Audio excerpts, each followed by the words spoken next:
Welcome to the official FIU Honors College podcast, Panthers Unleashed. I am your host, Maciel Gonzalez.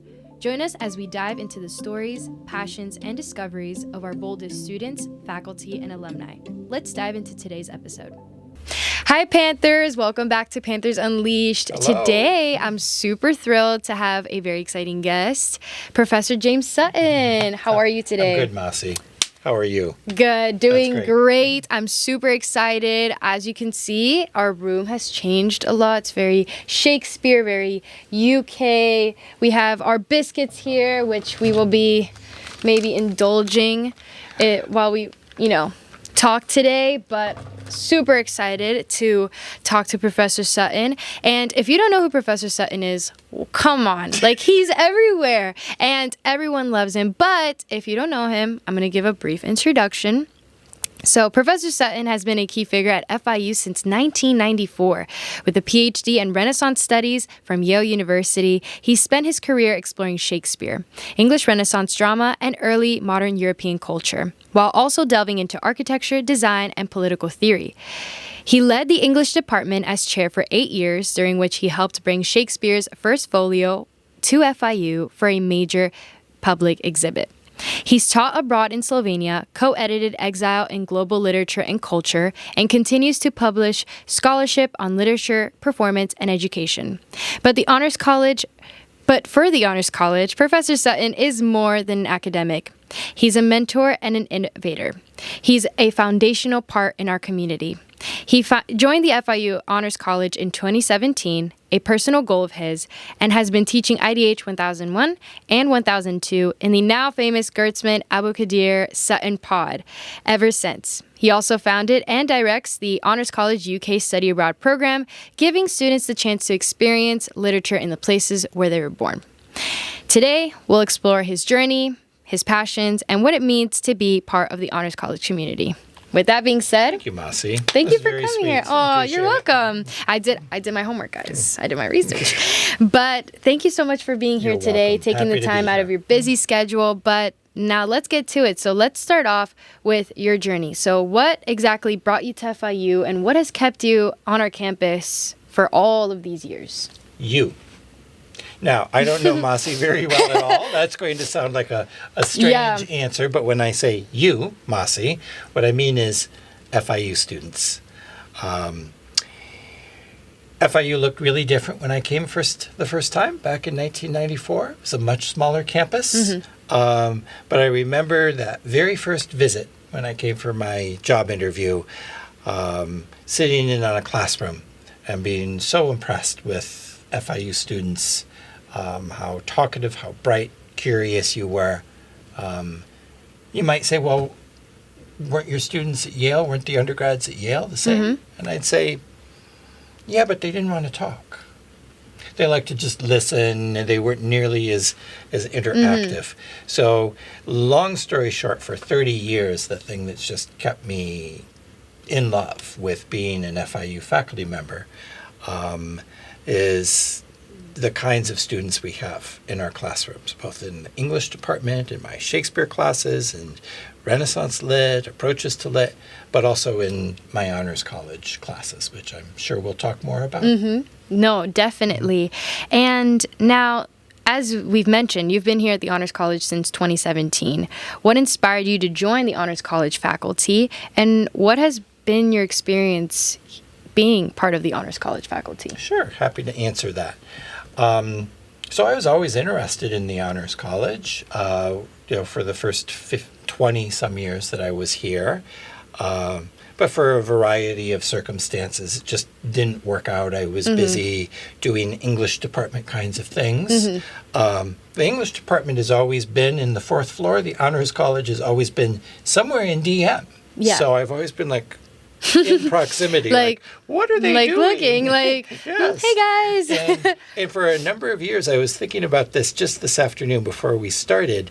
I've had lots and lots of great students over the course of the years. And I can remember those first 20-some years, a lot of my best students also happened to be in the Honors College at the time. So for me, it was always, I want to do that at some point when the time is right. the nature of being a chair or an administrator at FIU doesn't allow you to do things like join the Honors College. There's just so much administrative work that needs to be done. So after those 8 years of leading the English department and watching a number of my own colleagues have a great time in honors, I'm like, okay. It's my time. I'm going to try this. Yeah. So at the time, Dean Espinosi was the assistant dean or associate dean. He and I sat down for Bustelo, of course. Of course. Of course. And he's like, okay, so is this going to happen? Or, we've been waiting. I'm like, yeah. I need to run off to Slovenia for a year and get my head back together. But when I come back in 2017, let's roll.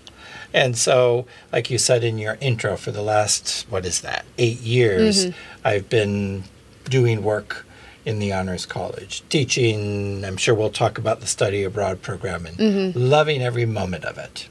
Wonderful. And I feel like I have the saying that I go by is like everything happens for a reason. Right. So I feel like everything is meant to happen like at the right time. Exactly. So I feel like you joining the Honors College when you did, like that was like the right time for you to join. Precisely. So Precisely. that's how I view things. Like when things don't happen like when I want them, or it's like everything happens Just for a wait. reason. It will happen eventually. Exactly. Sometimes that waiting is hard. Yes. It's very easy to get impatient. Yes. But like right nowadays, like everything's so like the immediacy of everything. Precisely. We can get to everything so quick. Right. So being patient is just hard, but That's right.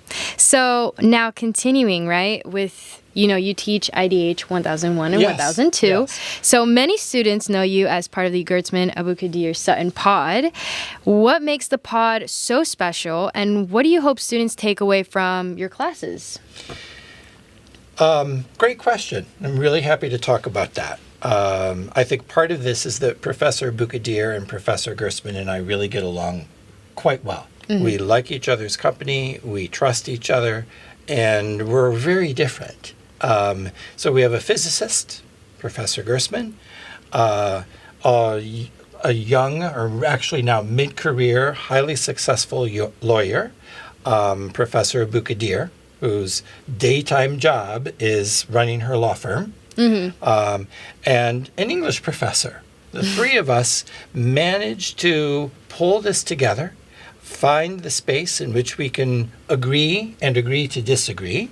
Professor Gertzman and I, for example, love to disagree about science and the humanities. He loves the humanities. He loves Shakespeare. But Professor Gertzman, as many scientists do, and I do too, to some way, really love the scientific method. And Professor Abukadir is like, maybe not. Yeah. He's like, I don't know about that, guys. It doesn't quite work for me in the world of law and justice. And I'm like, definitely not. Humanities, no, it's all arts. And we don't quite know what the truth is, but we'll get there eventually. Love it. The other thing that's so fun about the class is just watching these students grow and develop, really learn to talk to one another. We make it really important that all voices can be heard in this class. We're talking about tough stuff. Justice, injustice, start with Plato, work with Othello, of course, as the Shakespearean, race, misogyny. The last couple of years, we finished the fall term working on a prison narrative, which is really raw, but very powerful. Then in the spring, we're dealing with disabilities and justice, and then women and gender. So heavy lifting. And we want our students to really learn to trust one another, work together, and they do. They rise up. Most of them figure it out. And the other thing about me, and I think this is true of a lot of honors college faculty, but it certainly is of me, I really take sort of ownership and interest in my students. And when they're done with their first year, they're not done with me. I keep bugging them. I've got GCs on my phone with virtually every pod I've ever taught. And, I'll reach out at That's graduation beautiful, though. and like, congrats, and how are you? I have a picture on my phone right now that I just took yesterday with Vanessa, who was my student, actually a Abukadir student. But Abukadir's and Gertzman students are my students as well. Yeah. That's the way we sort of roll in this pod.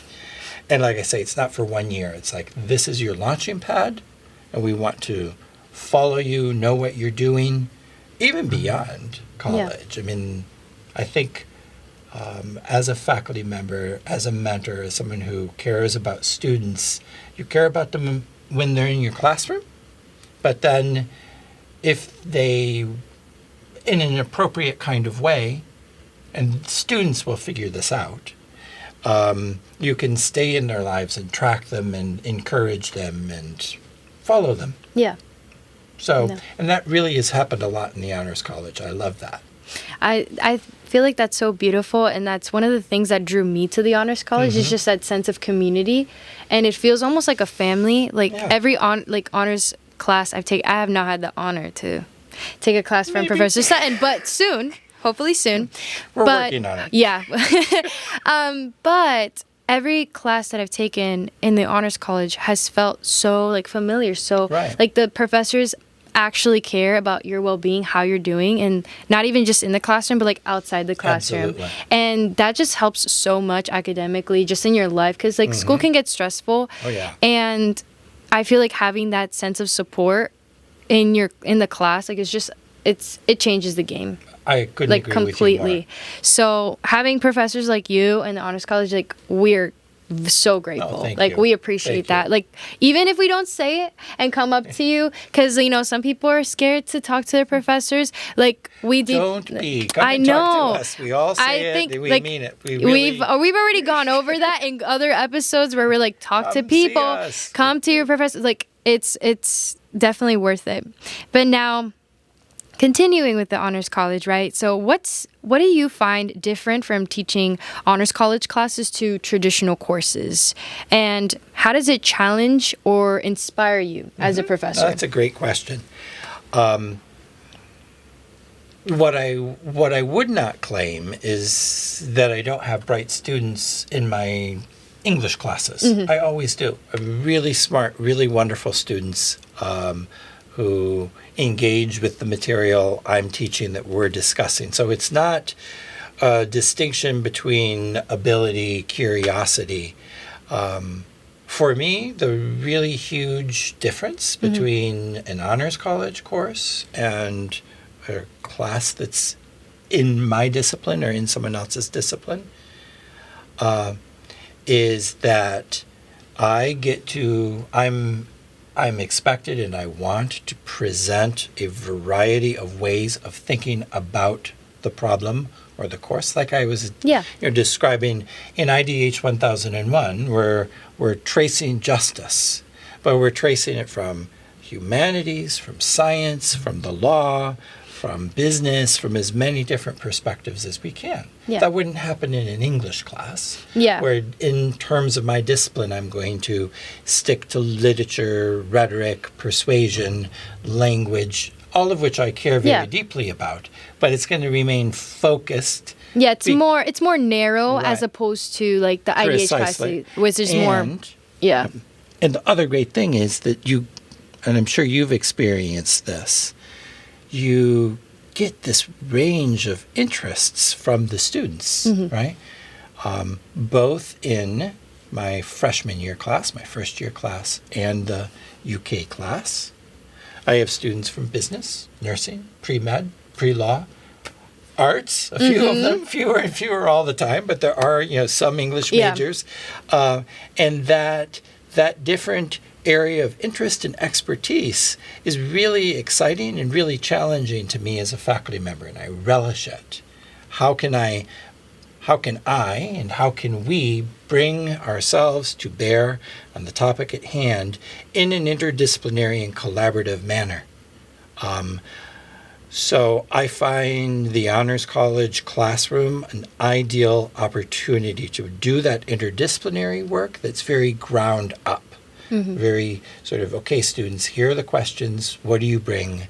Lots of teamwork, lots of group work, which sometimes doesn't go well. Yeah. But when it does go well, it's a beautiful thing. No, and I feel like that represents a lot of like what you see in the real world, because you're not just going to interact with people who have the same interests as you. I feel like that's right. in a way boring. Right. Like, you want to interact with people who come from different backgrounds, who have different ways of thinking, that challenge your ways of thinking, and that is what I feel like the Honors College courses do, especially your course, or any of the other pods. Like, they just challenge. I feel like it's just a good foundation for all of these students to then not only like continue with their college education, but just their lives. Sure. And it just challenges the way that they think too. Right. And, I think that's one of the most precious things about the Honors College. I hear from students, first-year students, and, as they move on, the best thing about the Honors College is early registration. Yeah, I get that. Yeah. That's important. But I would challenge that and say, that's a nice perk. Yeah. But that's not the most important thing. And I don't want to make the dean or anyone angry, but I would say, you belong in the Honors College and you should stick with it if that sense of curiosity of the sort of wide open conversation between you and other students who have really different viewpoints or different approaches, if that hits for you, then you belong. If you're bored, if you're sitting in the Honors College classroom and you're like, you checked out, and you don't want to listen, or you're not curious about what that kid on the other side of the room who's totally different from you thinks about something, and you don't care, then, no shame, but maybe the Honors College isn't for you. Yeah. Right? I really feel like that kind of I love what Dean Espinosa says, which is, if a class could be taught in your home department, I don't want it. It doesn't belong. Yeah. Right? And I think that is just the right approach to what we do in honors.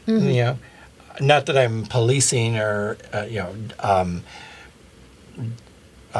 trying to keep track of what my colleagues are doing in honors, because I think we all basically agree. What we should be doing is offering really rich classes that hit at least 2 or 3 different points of inquiry and avenues into the topic. If we're only doing one, then go back to English and do that, right?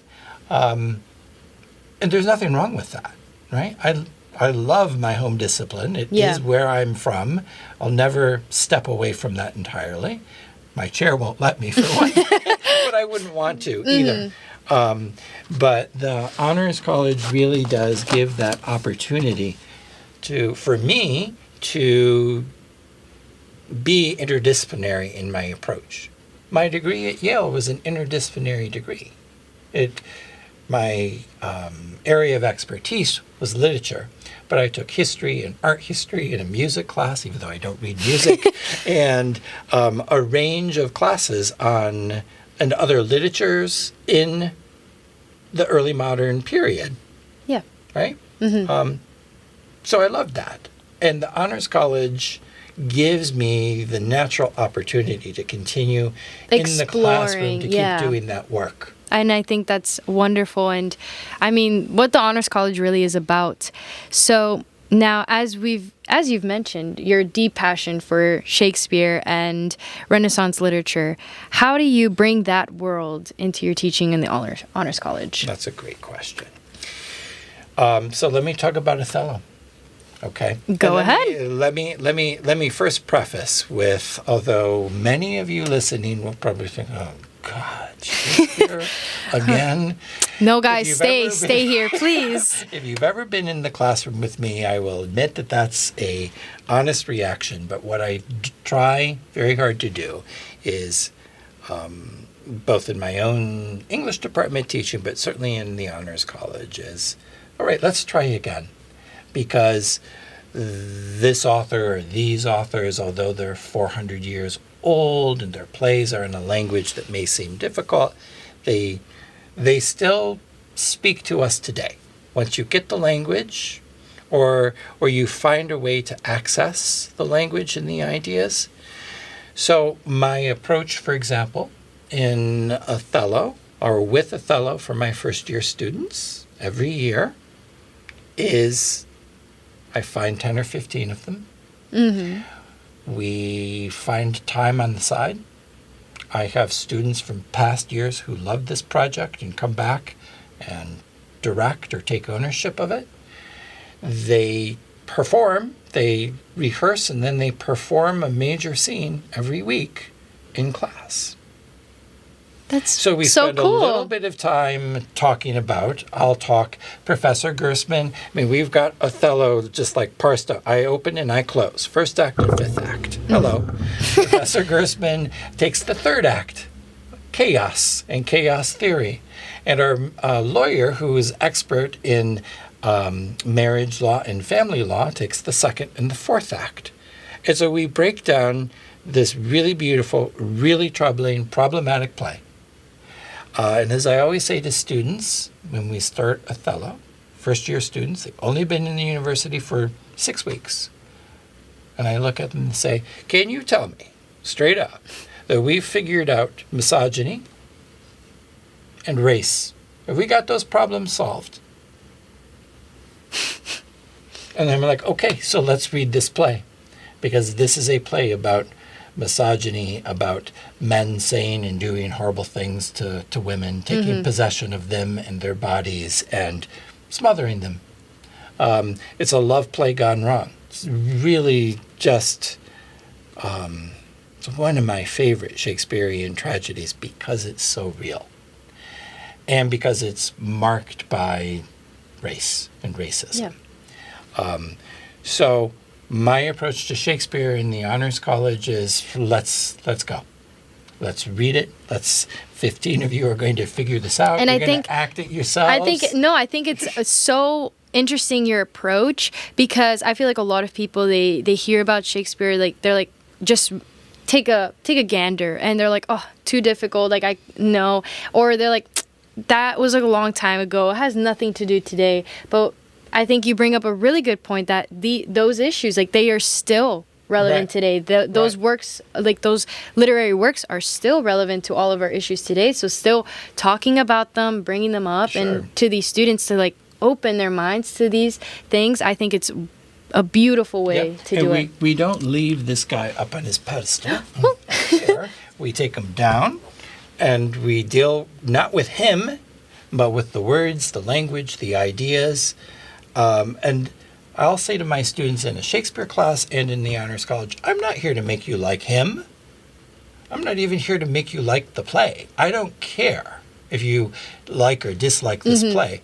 I only care about how you write and think about it and how you can see yourself or problems that this play presents. How many of you young women can see yourselves in Desdemona or Amelia? And a lot of my 18-year-olds will. I'm like, oh, God, I've been there. Or I've got an aunt or a mom who's been there. I've seen this. And, you know, so I could go on and on here, Masi, about about Othello and Shakespeare. And we both love to talk, so we would probably continue this conversation. But we're gonna move on, because I feel like the way you just like answer the question, I feel like it just completely answers it. And I mean, if you guys want to find out more, you can always reach out to Professor Sutton. Sure, Shakespeare's Tragedies this spring. This upcoming spring, you guys can take it. So, but now moving on to something that's also very exciting and a lot of our viewers are probably going to be interested in, is study abroad. So as I mentioned in the intro, you founded and created the UK study abroad program for the Honors College, right, in 2019. So what was the vision behind the program, and how have you seen it impact students, not only academically, but in their personal lives? That's a great question. Thank you. And it's one that really touches me. And we'll come back, right, and talk about sort of the Honors College study abroad suite. Yeah. Right? Let's not forget that. But you want me to talk about the UK first? Yes. Okay. Let's have a biscuit. For sure. I'm going to have You're going to go with that? Okay, I'm going to go with this one. Oh, this looks... Actually, I'm going to go with one of those. Yeah. We could do a little cheers. We don't have tea. Cheers. I'm enjoying this very much. They could use tea. Yeah. So But they're good. it's too bad you're not here to join me and Mossy for a biscuit or two. Yeah, But we just literally took a small little break, ate that delicious biscuit. Oh my gosh, it was amazing. But continuing on the UK study abroad, like, Sure. how have you seen it affect your students, personally Oh, yeah. and academically? Absolutely. So academically, it's a very wide-ranging program by design. I was talking about how I love in the Honors College having students from a lot of different disciplines, but my UK program is designed to be open for anyone. So the question is, what does the UK mean for you, accounting student? And I just read a paper earlier this week from my accounting student this year, sort of working through reporting and the equivalent of SEC structures in the UK. Do I know anything about that? No. Did we do anything around that while we were in the UK? No. But I pointed and said, Matthew, this is the financial district. This is where your people live. Go find them. And he found them. So pre-med, pre-law, business, nursing, engineering, computer science, arts, humanities, theater. And do I make students stick to their major when they do their work over there? No. The work of being in my UK program, when we're in the UK, the job is wake up, let's go. Let's go see stuff. Let's go do stuff. Let's climb that mountain. Let's float down that river. Yes. Let's go see if we can find a royal or find someone who hates the royals. There are plenty of both. Let's just go have experiences in free museums. I go to the theater constantly with my students. Shout out, New York theater is really good, but West End theater is better because You heard it here, guys. it's cheaper.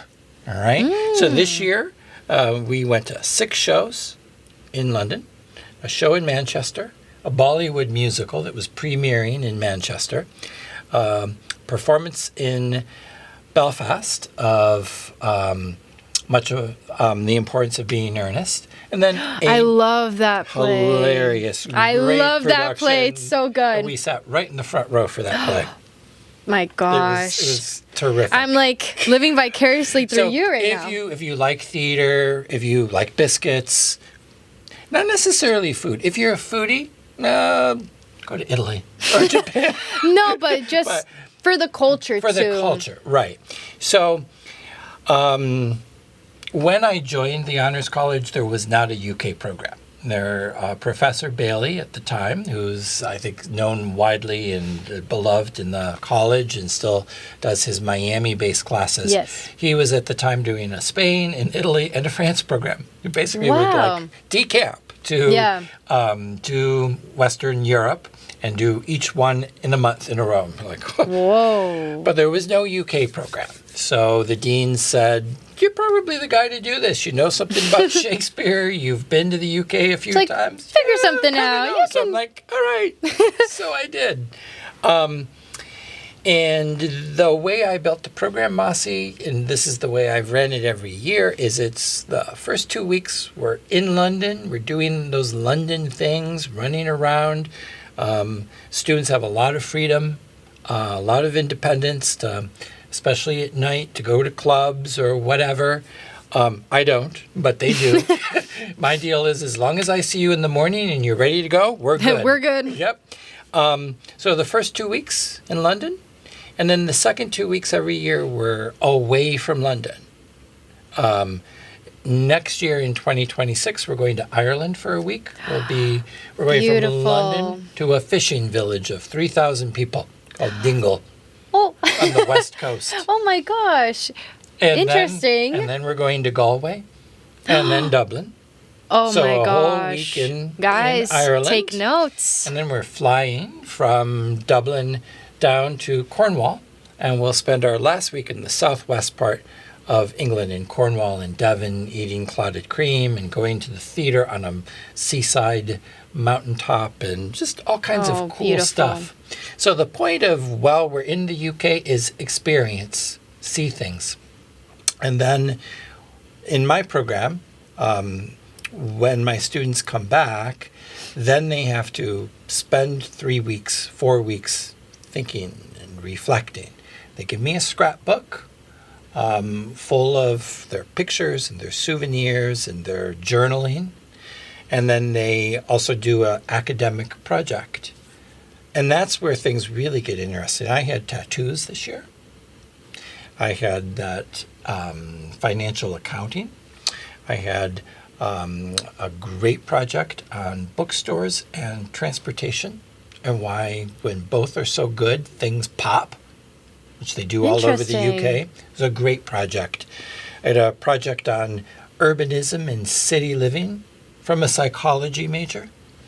I had a great project on Shakespeare. Yay! You're like, oh. I had one. Yeah. But there are really a wide range of great projects that allow the students to think about their academic work. I love this program. I mean, look at this. All right. If Look it's at not this. clear. Look at this. All right. Dad. All right. I'm not going to let anyone see too closely, but my UK students gave this to me the day after Father's Day. So essentially, sweet. I was Dad, or actually what they called me was Jamie Button. So cute. Yeah, we're all decked out And here. your friend last year, of the 2024, my name was Sassy.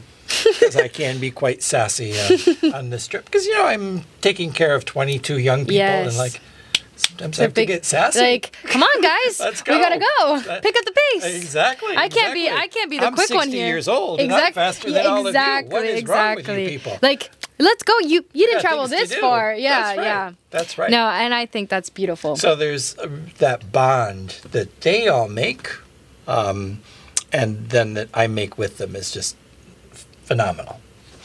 No, we can see that. Here's my 2019 group. This is Flat 16. Shout out to Flat 16 if any of them see this. Now, the whole group was great. I must say, though, that on study abroad, it's very funny because when you're all living together, funny stuff happens. Drama. Yeah. Yeah. I think every faculty director who's ever done study abroad has stories. And sometimes they're like... But at the end of the day, it's such a fruitful It's experience. real life. Yes. Exactly. Being a college professor and getting to interact with students in the classroom here on campus is fabulous. And very enriching for me and hopefully for my students. But there's really nothing like, I think, the 24/7 experience of 1 month together. Mm-hmm. Going through great times and going through crazy the rough and unexpected stuff too. Yes. And helping students navigate all of this and telling them it's okay. This year my group was really sweet and really fabulous. Love them, and they know it.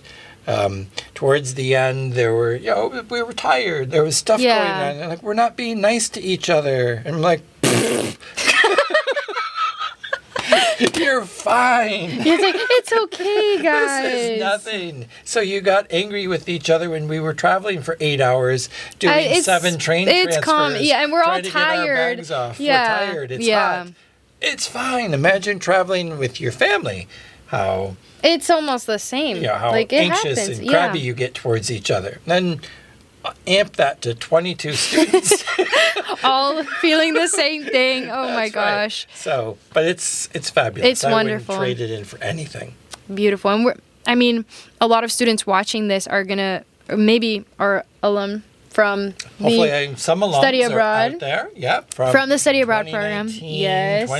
2022, there were missed 2 years. I did this group in 2019, and then COVID happened. Ugh. Shout out to my 2020 group, who was in the middle of the spring course, March 10th, 2020.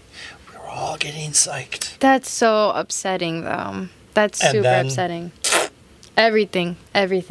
But they survived. Yeah. They're doing great. I'm still in touch with them. That's beautiful. I love that. A Harvard law grad, now working in New York. Ooh. 2 FIU law grads. TV personality. Wow. Great kids. So even though that got nixed, you know, It worked we all out. survived. So 2022, we got the thing back up and running. And now it's Yeah. stronger than ever. It's I doing hope great. so. Yeah, doing great. So, continuing on the study abroad, and shout out to the study abroad team at the Honors College. If you guys, Yes, Nicole. Yes. And everyone else. All If of you my guys- fellow faculty directors.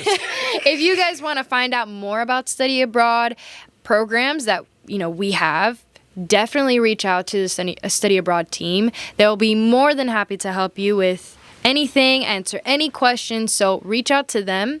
You can always find them on Instagram, on our website. Talk to them. And honestly, study abroad, as we've said here, is such a good experience. Can I jump in Yes, and say for more sure. about this? And I promised Nicole, Ms. Patrick, that I would do this, but it's very easy for me to do. I'm not getting paid for this shout out or anything. It's This is no a paid natural. promotion. Look, of course, I would love any of you watching thinking, I need to go on study abroad in 2026 to, be part of my UK program. Fabulous. Can't wait to get to know you. The real pitch here that I would want to put forward is that, and hopefully my friends in the Office of Education Abroad won't get mad at me for saying this, but I do think that the Honors College study abroad programs are the best at FIU. And this is the reason why. Most of our other study abroad programs, which are terrific, but they're much shorter. There'll be a 1-semester program usually, and I know this because I did a Shakespeare program for several years that was modeled like this. Really a great program, but it was a 4-week program in the summer here on campus and then 2 weeks abroad. So the whole thing was 6 weeks. Wonderful, great design. I still believe in it. I directed it, so of course I believe in it. But the thing that really I think sets apart the Honors College study abroad programs, why I will talk about them even in my freshman pod. They're like, oh my God, he's going to talk about study abroad again, is the design is 2 semesters. They all begin in the spring on campus. You have a whole semester to get to know your professor and your cohort, to begin to bond. So when crazy stuff You guys know. happens, you all kind of know each other and you can get through that. But that's really important, both the bonding and also the work that you do in terms of getting to know the country that you're going to go to, right? So you've got that whole spring semester before you spend your 3 weeks or a month abroad in the summer. And usually, as I described with my program, there's something before and then definitely something after. So there are 2 really very real classes worth 6 credits. I said before, one of the great things about the Honors College is not the registration. It's the nature of the classroom. Yeah. I really it's the people that you are surrounded with, really. Yeah. And I think that the study abroad is another jewel in the crown of the Honors College. So if I miss one of them, please forgive me. But in 2026, spring and summer of 2026, we'll have programs going to Japan. Absolutely brilliant program. Shout out to Caesar. They're all brilliant. We'll have the Vietbodia program going again, which is a 5-week program that really emphasizes service and teaching. It's so moving to see the pictures and the videos of FIU students who are doing that English teaching for like 2 or 3 weeks. I'm like, wow. It's so heartwarming. It really is. It's a great program for kids who love service and really have that ethos. I'm sorry. Nepal in its second year. There's also Costa Rica. Spain too, right? Spain, Italy, France, the UK. And then, so there's those 8. And then we'll have a couple of new ones. I believe there's an Africa program. And I could be misspeaking, but I think it's Malaysia and Singapore. Or something like interesting. that. So really cool. So really cool programs that... And if this podcast airs in September, that's perfect. Because that's about the time when the registration will Yes. start ramping up. You guys, I highly suggest reaching out to our study. He's trying to get me to do it, guys, but I graduated in the spring, unfortunately. He's trying to get me to extend my graduation. But if you guys are interested in study abroad or just have, are curious about it, have questions, want to, find out more information about how everything works, definitely reach out to our study abroad team. They are the best. They're great. They're willing to help out and answer anything. So definitely reach out. But now, continuing with our conversation. Sure. So you have taught in Slovenia. You've led departments, edited books, and inspired countless of students. Looking back, what does being part of FIU Honors College mean to you professionally and personally? That's a tough question.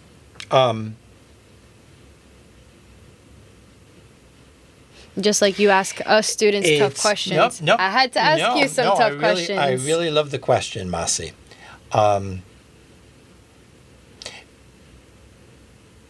What it has meant to me professionally is it's given me the opportunity to, this is going to sound like something I've already said, work with students and other faculty who aren't in my field, who aren't in English. I love my department. I love my faculty in literature and creative writing, linguistics, but it's always really healthy, I think, intellectually to get to know as many different folks as you can. The Honors College has really allowed me to do that. So professionally, both colleagues and students, that opportunity has meant a great deal. I would say personally, look at the crown on your head. Guys, I've been holding this weight the whole podcast. It's not as light. It's hard, guys. I've been holding it this whole time. I brought this and I crowned Masi before we started our I'm Queen Masi. This is Queen Masi today. She's queen for the day. Very nice. So what does that have to do with answering this question? For me as a faculty member, in terms of my relationships with students, I see this all about building you up, about helping you figure out who you are and how to succeed. And the Honors College and the students I've met in honors have really given me that kind of opportunity in a way that's not intuitive. It's intuitive for me to sit with an English major who wants to, I want to be an English professor. I'm like, oh, good. Yeah. And I know what to say.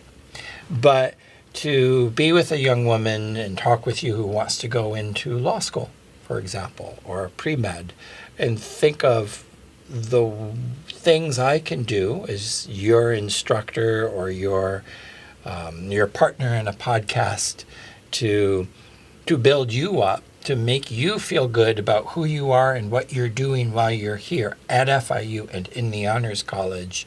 That's sort of, if that makes any sense, that's the personal work that matters so much to me. That's the kind of work I'm able to do in IDH 1001 and 1002. It's why I keep track of those kids, why I want to know what they're doing in their not just their freshman, but their sophomore and junior and year, and find them in graduation. And not all of them, but I'm still in touch with a good number of them, tracking them, texting them. Yeah. Because I want to know what they're making of themselves. I want to know what's going on with the crown on their head, where they're at, how it's sitting. Is it heavy?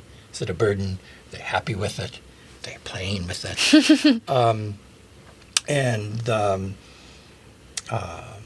The UK program and the nature of my relationship with those students is just the same thing. Just the same. Beautiful. No, it's not for a semester, not for just a year when I'm your teacher, you're my student. But if the young person wants to engage, and I can't mentor everyone, of course not. So I don't need or want, but for those students with whom I really connect, who aren't on the English trajectory, but are going towards law or medicine. I mean, how enriching for me. I will tell my pre-med students that I want a doctor who, when I'm dying, can tell me jokes or quote Shakespeare or listen to my stories or tell me what's wrong with my body as it decays in a way that I and my family can accept. I want a humane doctor, right? Yeah. And I think that that humanity in a doctor or that humanity in an accountant, in anyone can really begin in an environment like the Honors College. That's, I think, what we're doing is we're about the business of creating good humans. And I think that's really important in a moment when we're all thinking about what does it mean to be human. No, and also in a time where I guess like humanity, like there's so much technology AI, where it's like exactly. we're getting Just what kind I of was- like stripped away of like that human interaction. Like you can have a conversation with someone through our phone, through Zoom, through like virtually. You don't have to go out there and meet Right. with people. So just still instilling like that humanity, that sense of like we need to have each other, that sense of community to make society work Right. is so important. Right. I agree entirely, and I feel like the Honors College is not the only place, but one very special very place important at place. FIU where that can happen. It will happen for you, hopefully, wherever you go to law school. But it's going to be a different kind of Yeah. atmosphere because of the nature of legal education. But I'll have the skills and the tools that I've learned here Precisely. to take Precisely. to anything that I do in life. Precisely. And I would say it's the same thing for the young person who wants to go on and be a doctor. Medical school is very different from being a biology major. And it's a really difficult life that many of you are choosing, whether it's law or whatever your profession might be. It's a big decision. And I feel like the Honors College at FIU provides us that forum where we can, like I said, build a good person Yeah. and create excellent, humane accountants and lawyers and doctors and professors and teachers who will become expert through their education and through their professional life. But in that becoming expert, they become more and more technical, right? The Honors College gives us that perhaps last opportunity to look broadly and as you say, converse and share and think with each other from very different perspectives. I completely agree with everything. And it's so beautiful. And now as we're coming up to the end of the podcast, which I'm super sad about because I've loved it. Awesome. I've loved it. Likewise. And we're going to, when we're done, We're going to have another biscuit. Look at those. Macadamia, dark chocolate. Oh, I'm ready, guys. I'm ready. Dark chocolate coated macadamia nut biscuits. Oof. They do So do excited. good cookies. Like, biscuits. Forget about the diet. We're throwing out the window today. It's okay, guys. But now to end the podcast, right? What advice would you give to honors college students, and how would they make just some advice of how they would make the most out of this program? Take a risk. Do something crazy. If you're a pre-med, when you're finished with your first year courses, and you're looking for an IDH 3034 class, take something that has absolutely nothing to do with medicine. Take a photography class. Take a literature class. Take a class in you name it, as long as it has nothing to do with science or medicine, because you're going to have plenty of those classes in your major. Agreed. Take a risk.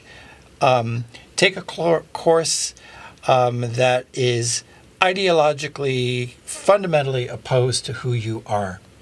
One of my colleagues teaches or has been teaching a course in conservatism for a number of years. And I love sort of pushing both my really conservative, but sometimes also my really liberal, my really progressive students towards that class. Get out of your comfort zone. Do something unexpected. I mean, I took a class my first year, like here at Yes. FIU.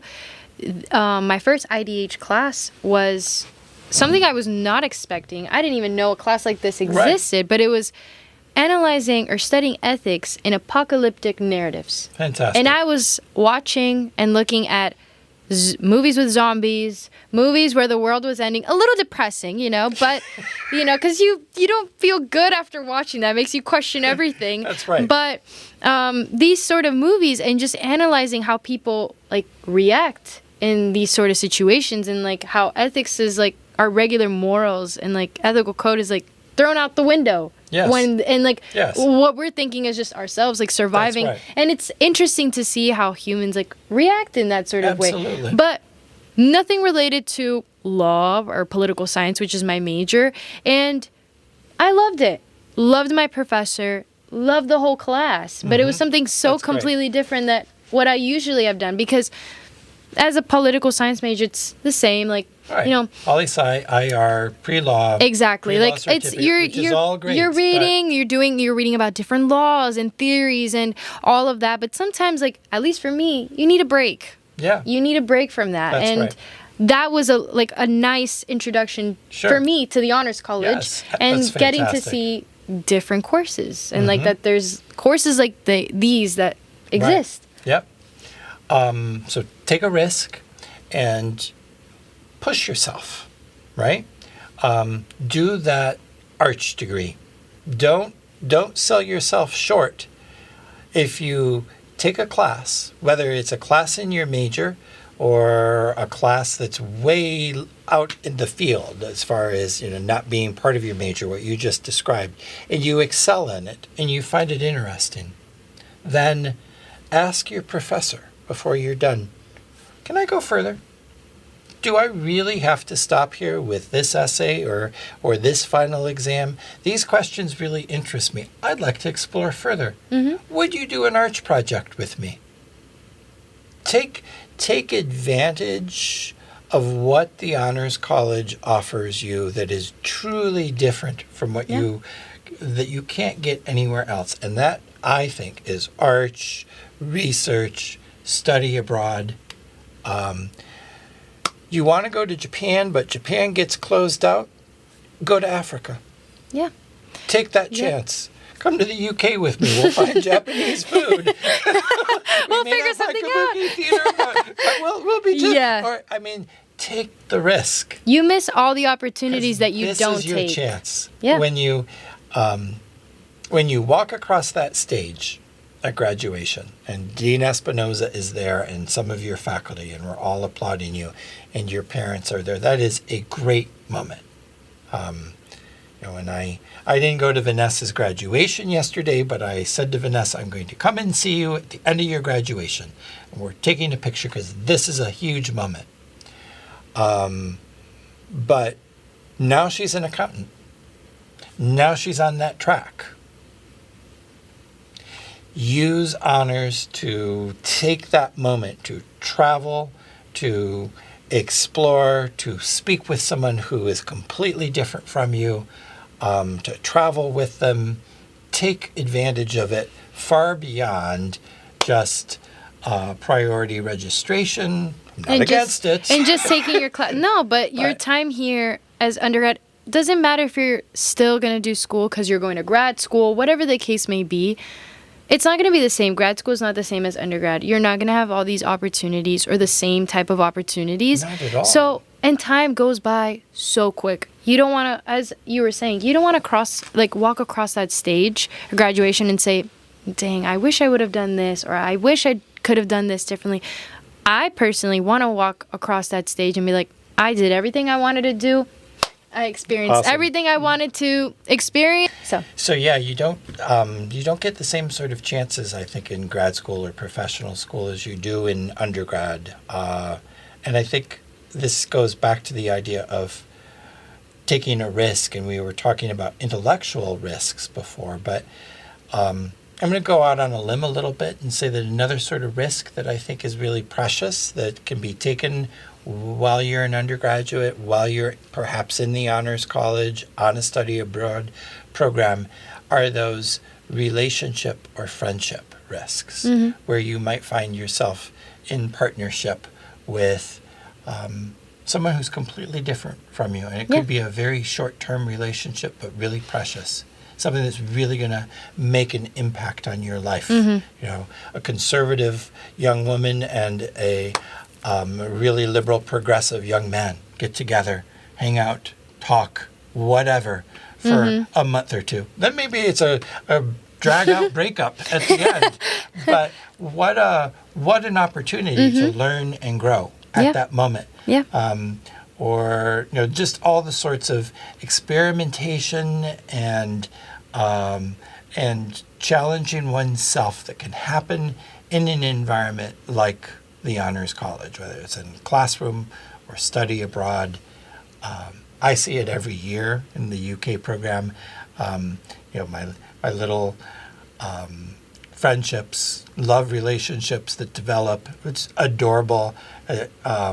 I thrive on it. We all do. As long as the newfound couple doesn't become too possessive of each other. And what's really interesting is typically they don't. They're really kind of in love with being together, but at the same time they're responsible enough to know that they're part of a group, and it's fabulous for the time that it lasts. I have a great story, Masi, of I'll try to keep this brief. This was in my Shakespeare program that I used to do. I had a student who, I won't give you all the backstory. I'll just say that she went to Stratford. She was very taken with an actor. She went to a party. She found the actor, and they're married, and they live here in Miami. Oh my gosh. And they have a kid. Oh, that's so sweet. Oh my gosh. So, I mean, talk about life-changing. Yes. Right? No. And oh my it was a gosh. total risk for this student to do this. And it just changed her life. That's the kind of chance-taking, risk-taking, openness to adventure, and maybe whoop. Yeah.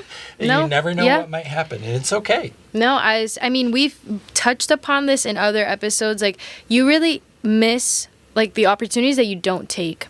So you want to leave here walking that graduation stage saying I don't regret a thing, and I did everything I wanted to do. Absolutely. So on that note, we have to end the episode now, which I'm so sad about. Oh my gosh. You.